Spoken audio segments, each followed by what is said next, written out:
Hello, is this Bruce? Yes, it's Bruce Franklin from Trouble. Once upon a time. Hey, what the original call that we were going to do is we were going to work on the roots and rarities of metal. So let's just start with that and have a little bit of fun with that. Sure. I wrote down on a piece of paper too much stuff, and I noticed that there was a lot of it was sort of pop rock. What can you just say in this first question? What do you think would be a very unique, rare old metal band or a root that would have became metal later on for people out there that are young nowadays that listen to metal music? Yeah. Okay. If you're restricting it basically to metal and not just heavy,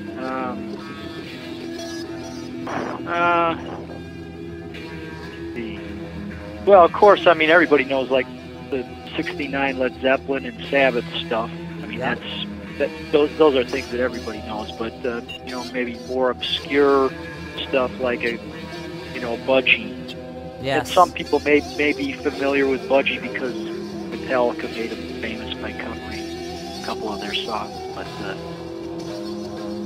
that's a really cool, heavy band and it just goes to show you it became a metal sound through Metallica doing a cover of them, like 2 decades later. Yeah, and this is a Canadian band, right? No, Budgie, no, English band. Well, Welsh, actually, from Wales. They're from Wales. Yep. Cool. Of course, there was Blue Cheer, around '68, I think, was their big Incubus Eruptum album with Summertime Blues and Parchment Farm on there, and that was just complete bombast and volume and slamming drums and distorted guitar and yelling vocals and, Awesome. I mean, not that it really sounds all that metal, but it was very, very heavy rock, especially for the time. It was breaking ground, and influenced people, changed, thinking. Yeah, that's awesome, man. There's another early album, and this may be just my own weird take on it, because it's not, you wouldn't really describe it as metal sounding, but it is extremely heavy, especially for the year it came out, 1968. Arthur Brown put out an album called Crazy World of Arthur Brown. Awesome. And some people might recognize the song Fire from that album, which was kind of a hit, but it's a very, very dark and foreboding album, which actually still sounds good, I think, unlike many other records from that time. Still has a, not too dated of a sound and excellent production, and just for the time, just a heavy, heavy mood and foreboding sound, but crazy vocals that, kind of stuff that metal singers would be doing years later. Sure. Some people might like to check that record out also. This is the Crazy World of Arthur Brown. We have kind of a cool ELP thing that talks about how the supergroup was formed. Shows Carl Palmer playing Fire, and Arthur Brown has this crazy helmet on that he sets fire to his head. Yes, yeah. And he was like, Alice Cooper learned everything, image-wise and theatrically that he wanted to do. He learned from Arthur Brown, wow, including the eye makeup and just outrageousness and dark humor, and he got that all from Arthur Brown. That's great. Yeah, you're right. Yeah, Carl Palmer played with him when they toured in America on that record. Yeah, and keyboard player Vincent Crane and Carl Palmer went on to start Atomic Rooster after Arthur Brown and Maple. Atomic Rooster put out some pretty cool, heavy, dark stuff also following. Can you tell us what those records are? I remember you telling me a long time ago, is that 2 records that are important to listen to? Atomic Rooster? Yeah, well, the first one is with Carl Palmer, and that's just the self-titled Atomic Rooster. And then probably the heaviest and coolest record, which has a lot of heavy guitar along with the heavy Hammond organ, is Death Walks Behind You. Wow. That's probably the coolest and heaviest record they made. And yeah, there's some really cool, heavy, loud, dark stuff on that record. All right, we're back. And a little bit of news. Arthur Brown will be playing November 27th in Liverpool at the Butterflies Ball and the Grasshoppers Feast. For more info, www.electonerecords.co.uk. Bruce, you turned me on to Sir Lord Baltimore when I was a kid.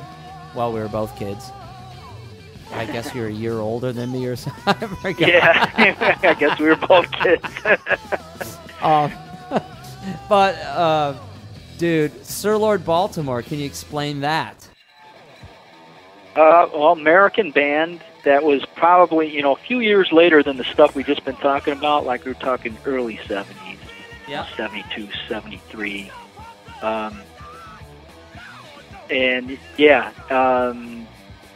probably influenced, they were probably influenced by, stuff like Cream and Blue Cheer, just Sure. like that same heavy bombast. It's kind of like just a heavier version of just playing rock and roll to the utmost, volume and slamming wise and yelling vocals.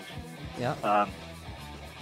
Yeah, but and they were a 3-piece also, just like Blue Cheer and Cream were. And, well, I guess they were a 4-piece at one point, but they're recognized as a piece. Cool. And yeah, I mean they put out 2 records in the early 70s, and both of them are really good. I Cool. think the one that's just titled Sir Lord Baltimore was the one that we really liked the most. Yeah. God, I remember that cassette. I burned the thing out in the orange van. Yep. The old what was orange the- van with Sean mooning on the top. Remember that photo with Sean mooning on the top? And Yeah. John McAllister, man. Wow. He has a question for you on this show, which is funny. I might as well just go to that just for fun. Sean McAllister does? Sean McAllister has a question for you. He asked, do you still like the Welch's grape soda, or have you moved on? I've moved on. You've moved on. I don't even see it very much anymore, I don't think. Welch's sodas? Yeah. You know what? I did see it like not too long ago somewhere, and it just jogged my memory. Like, wow, I forgot all about that stuff. I haven't seen it in years. I remember when you and I talked that they were going out. Like, it wasn't like the ones we had. You remember the Welch's, man? We were. I was such a thirst quencher in the day. I'm old now. I drink diet sodas. So, so that's your answer for Sean McAllister, bro. Yeah. That's pretty funny. Here's a rare one that I know that you turned me on to as well, and that is Night Sun. Yeah. What can you tell us about them? It's crazy because I'm asking you all this information. Of course, I could Google it and say it, but it's really important that you tell us because you told me about it. So, Joel, like, you gotta check this out. This is cool, man. I found this. Yeah. Well, that record we're talking about came out in 1972. They're a German band, and I mean, we liked Deep Purple and Uriah Heep. So if you like that kind of stuff, Night Sun was just like that, but a darker, heavier approach, kind of in their writing. And we didn't talk about this yet, but Lucifer's Friend is another band. That's cool. Lucifer's Friend and Night Sun are pretty similar, except for the vocalist musically, which is like that keyboard rock, like Deep Purple and Uriah Heep, but much a darker and heavier approach to it. And yeah, the Night Sun record, very cool. Awesome, bro. Awesome. Distorted Hammond organ, Yeah. It blew our and minds. I'm sure a lot of young metal people are like, organ, that's not cool. If you give a band like this a chance, you might actually like it, because the distorted organ is pretty heavy sounding. Yeah. I think that the people that are inventing and learning and hearing our interviews, though, this is what this is all about tonight. Demo, the influences and rarities and roots are vital, and there's a lot of heady people out there that really want to know more, and they want to do more. And I think it's going to be fun. We may be influencing people tonight. We don't know. Well, all these bands we're talking about, like pretty rare. The early ones. Yeah, well, and the early ones kind of influenced, like the 60s ones influenced the people doing what they were doing in the early 70s, who in turn influenced some of the later 70s people, Sure.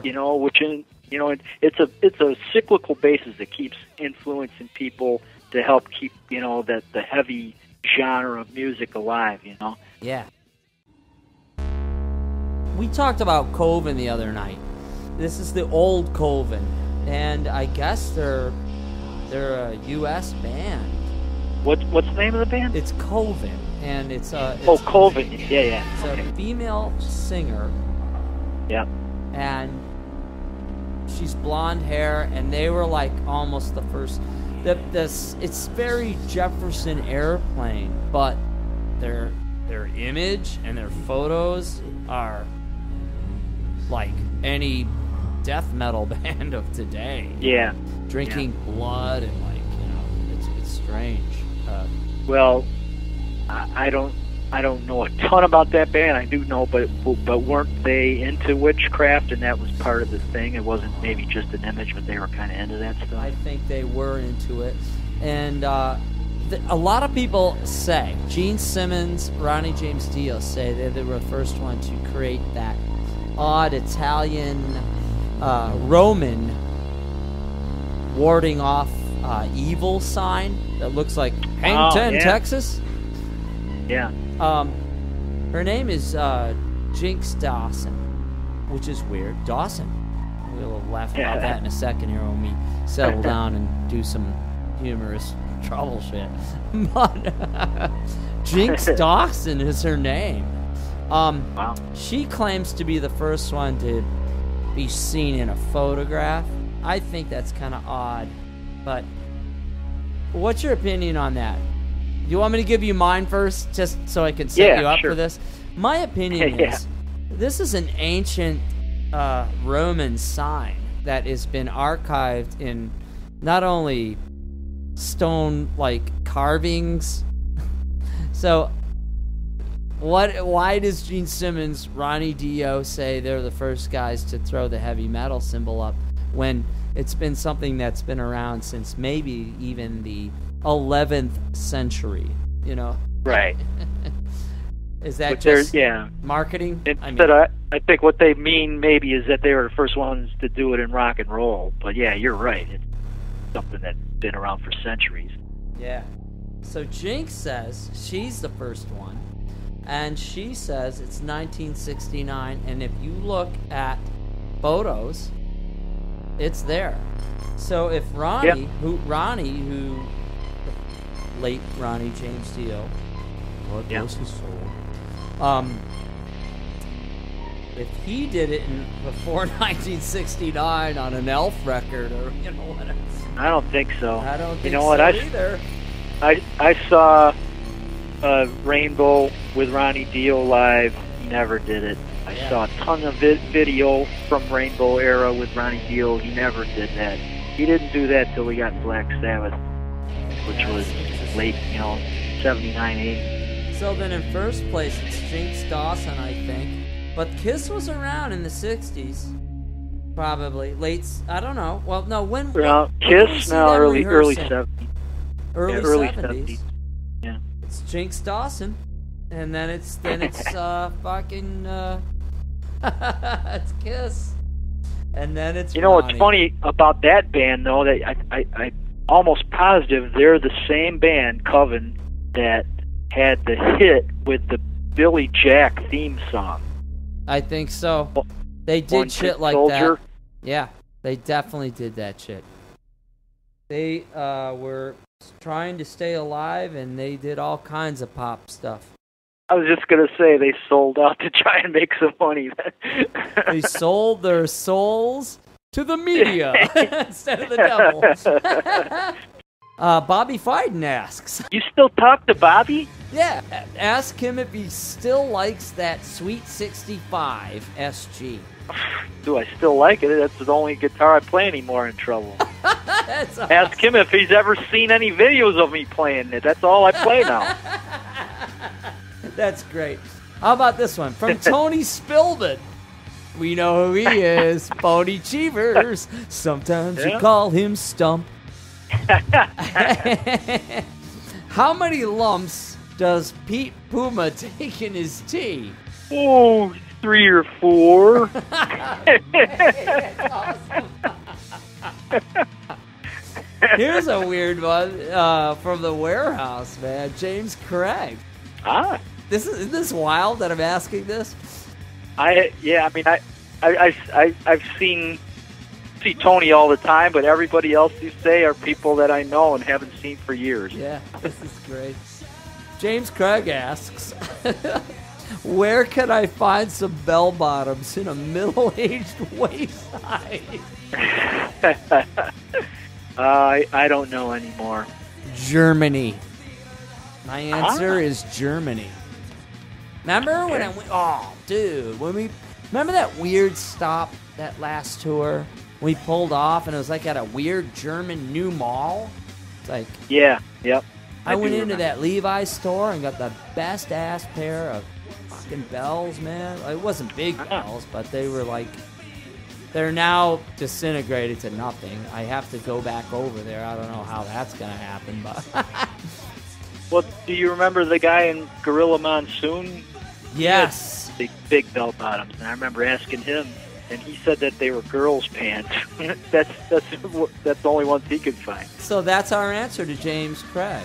James, we love you, bro. Warehouse Church, the whole schmear.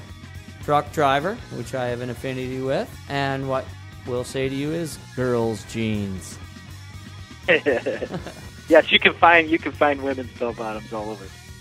Yes. You just got to be able to fit in them.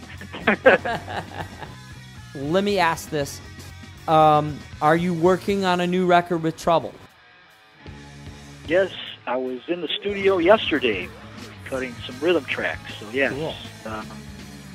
Yep, we're kind of, I guess, about in the middle of it, basically, and hopefully it'll be released sometime in 2011. Nice. That's great. We're all psyched about that. It's going to be a good one because it always is, man. The other question is it going to be Corey or is it Eric? Who is it on vocals? Corey Clark on vocals, Okay. and it's going to be a heavier record than maybe the last couple. Cool. So just all I can say is give it a listen, give it a chance, you know. Oh, no, it'll be great. No, there's no doubt. Everyone's waiting for it, and we'll all be stoked, man. Well, I mean, yeah, I'm in particularly though people that are like bummed that Eric, you know, is singing on it, and I understand that after somebody's in the band for 25 years, you know. I mean, that's tough to get used to somebody different, but you know, I'd just say give it a chance. Cool. What are some of your favorite dueling guitar players? Yeah, we were hugely influenced back when we first started by Judas Priest, you know, the 70s era Judas Priest. I mean, they just did such cool double lead stuff where they'd trade off or they'd play in harmony. Yeah. And yeah, we were hugely influenced by them.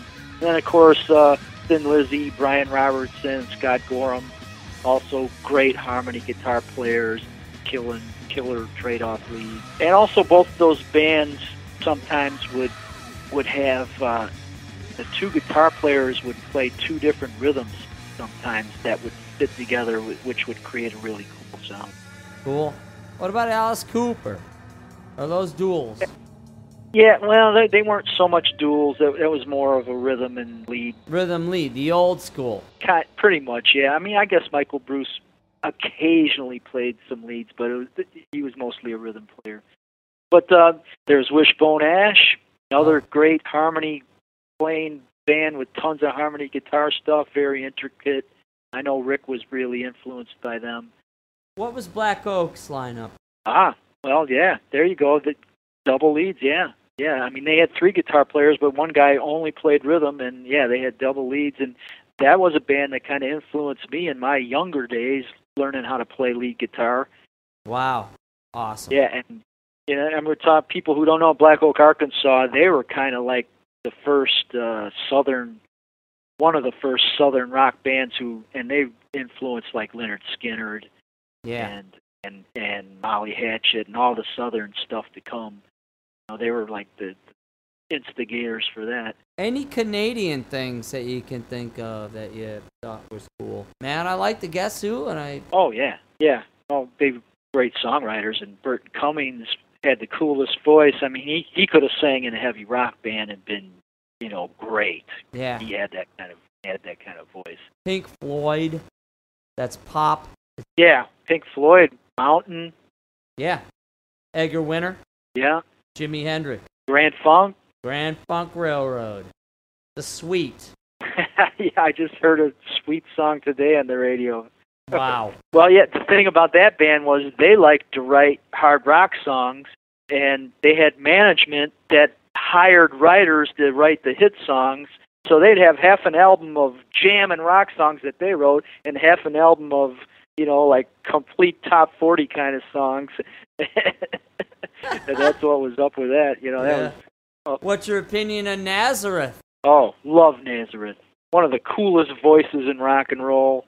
And yeah, they had a lot of great heavy rock songs. Any comments on like Pentagram and like Death Row? Oh, one of the all-time heavy bands.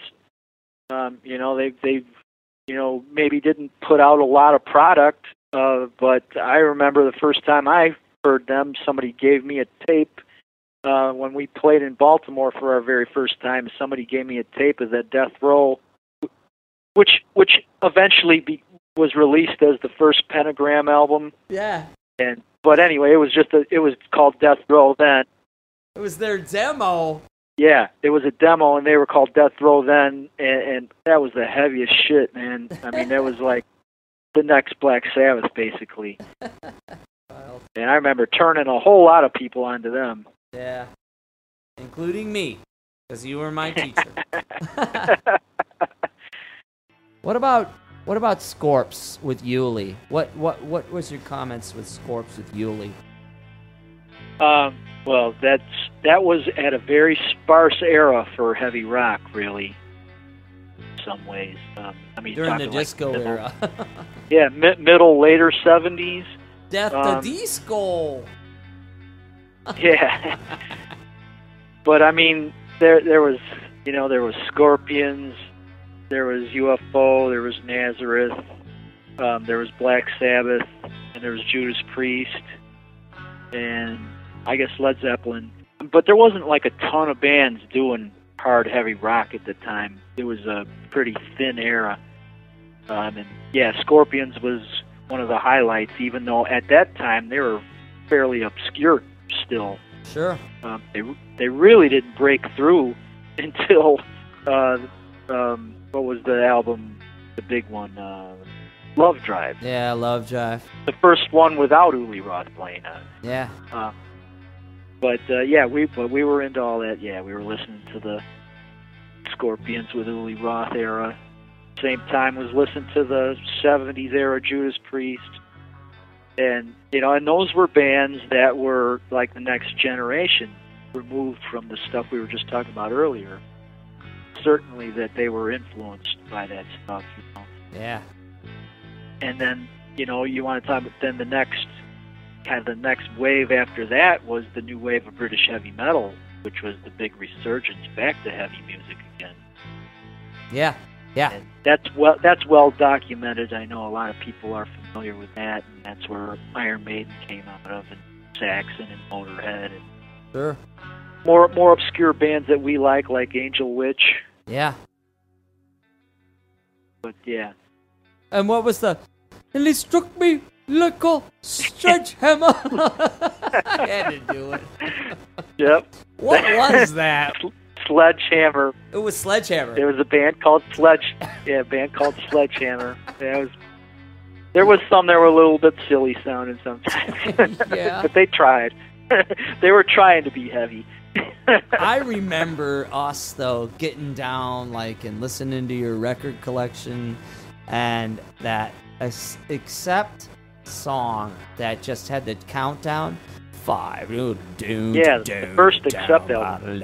Yeah. 4, that was so killer.